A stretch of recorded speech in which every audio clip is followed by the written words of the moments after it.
Jason Heyward with a home run. Ball's out of here. Dawson. What's going on, Hawk? How we How are doing, you? man? Good to see you. Fine. How you doing? Good, bro. Thank you. So tell me, how do you feel? I feel really good. I want to go get my body ready to get through that grind that we're going to have during the season. You know how it goes. A lot of long days, and you got to work your way up to doing that. You can't just jump right in and expect to be able to go out there and have the stamina and be able to get over the little aches and pains that you're going to have. But I'm looking forward to doing that personally, and also just get the guys together and talk and kind of get their mindset, check where they're at. And honestly, I want to see how much they can surprise themselves this year, how much we can surprise ourselves as a group, because I feel like that's where it starts. But, Absolutely. How about yourself? When you got to spring training, what was your thought process going in? I didn't really believe in getting there early. I felt that in the off season, I got the necessary work in. When I got to spring training, I wanted my legs to be underneath me. And I looked at it like, I'm ready to play, I just don't have my timing or my rhythm. Right. So that was the one thing that was important to me, seeing live pitching right away. And it took me about a good week, but I looked at spring training as a bridge to gearing up for day one of the season. With the day game scheduled at Wrigley, you know how it is. What was your schedule like when you got in? Did you practice a whole lot? Be pierced up before the games? I would usually be one of the first individuals to arrive at the ballpark because I had a ritual, a routine. The main thing I tried to keep in mind was what kind of adjustments I was going to have to make that particular day, who the pitcher was, who was pitching for my ball club, and then kind of let everything else play itself out. And again, I always like to address the win issue because that would give me a guide as to how I wanted to go out defensively. And I like to gamble a lot. I like to gamble defensively.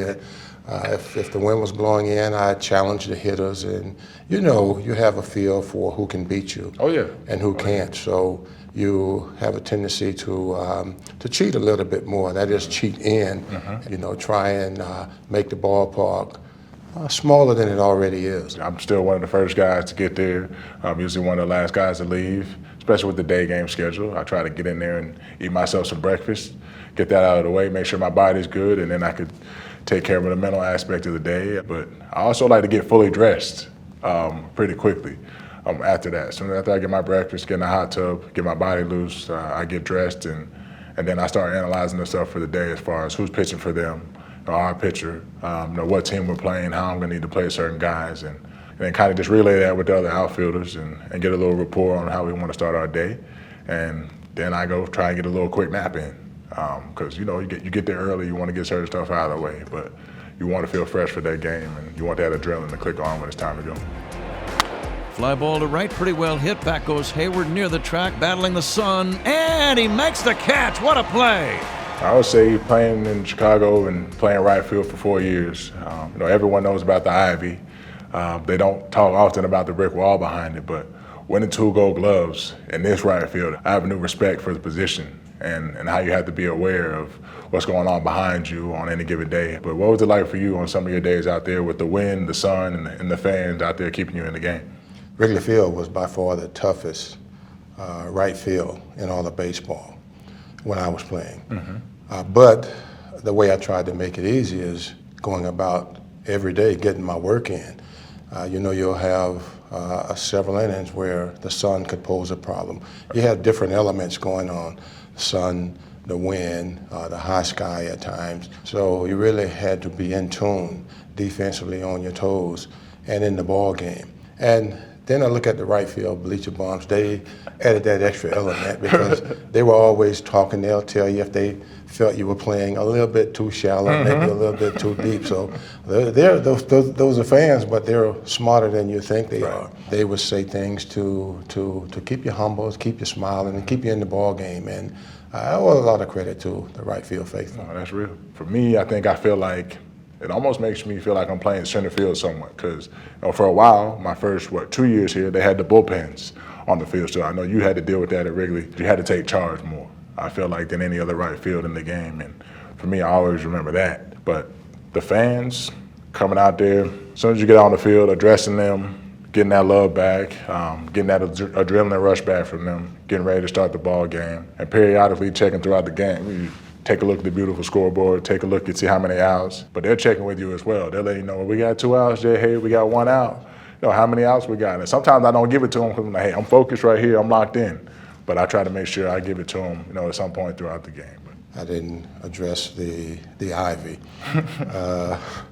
You know, as beautiful as it is, you got to remind yourself that there's bricks behind that ivy. I can recall a play where I kind of got caught drifting on a fly ball that was hit by Eric Davis. The wind kind of caught it a little bit, and I thought I was back, and it appeared that I was back right at the wall itself, which I wasn't, and I took a couple of more steps, and I hit my head. I could see the ivy, but I didn't feel it. And I hit that ivy and hit the cement behind it, and I went straight down. So as challenging as it is, you know, you get balls that are lost in it. Sure. It's fun to be out there and to play out there. It's the ultimate sacrifice. Heyward out of the deep right center. Way back there. Gone! Who would you say today is one or some of the toughest pitchers that you have to face? I feel like it's weird because I feel like, as you might be able to relate to, sometimes it's not always the people that people expect. Sometimes the bigger name people, certain guys you kind of have some success off of. Sonny Gray, who coming off of a pretty tough year in New York, came over to Cincinnati this past season and did pretty well. Had a really good ERA. There's some guys you just got to see more often. I remember my first year in the big league playing for Bobby Cox. Mike Pelfrey's a big, tall right-hander. He threw heavy sinkers, 96, 97, threw a heavy splitter, top of the zone stuff, and his curveball was just okay.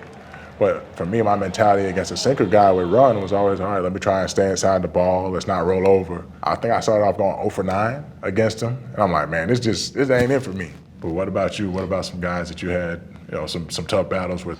I faced the likes of many Hall of Famers, Tom Seaver, Nolan Ryan, Steve Carlton. I got my very first major league hit off of. I faced some great pitching, but the toughest for me by far, I think, was Bruce Sutter, who was a relief pitcher early on with the Cardinals, who kind of brought the split finger into the game. I can recall making a comment going back to the bench to a couple of my teammates, how are you supposed to hit that? You never saw it before. You don't even know what the ball is doing.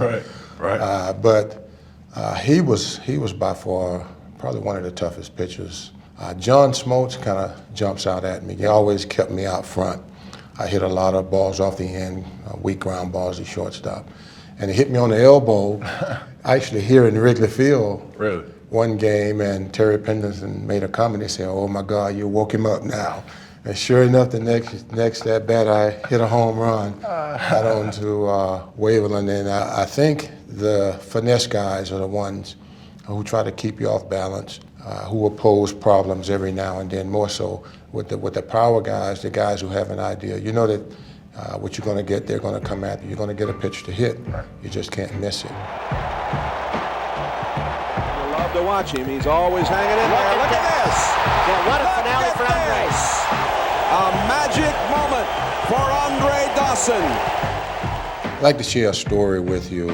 When I was working for the Florida Marlins at the time, myself and Jack McKeon, who was a special assistant to the owner, we were asked to go down and do the selection process during the draft. I asked Jack McKeon a question because a video of you came up and was playing, and I just seemed to think that, wow, this is a man amongst boys.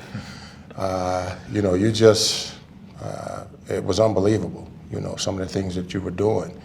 And I looked at McKeon and I said, "Hey, Jack," I said, "what do you think if I change the selection with a Marlins fireman?"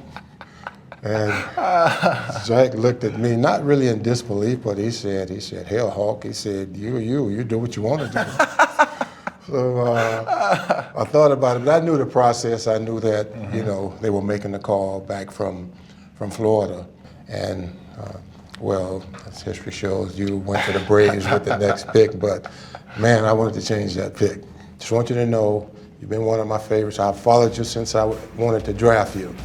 I want to wish you all the best and have an exciting and great 2020. Appreciate that. Hey, you want to know what I said in that rain delay speech? Well, actually, it went something like. Make sure you subscribe to our channel.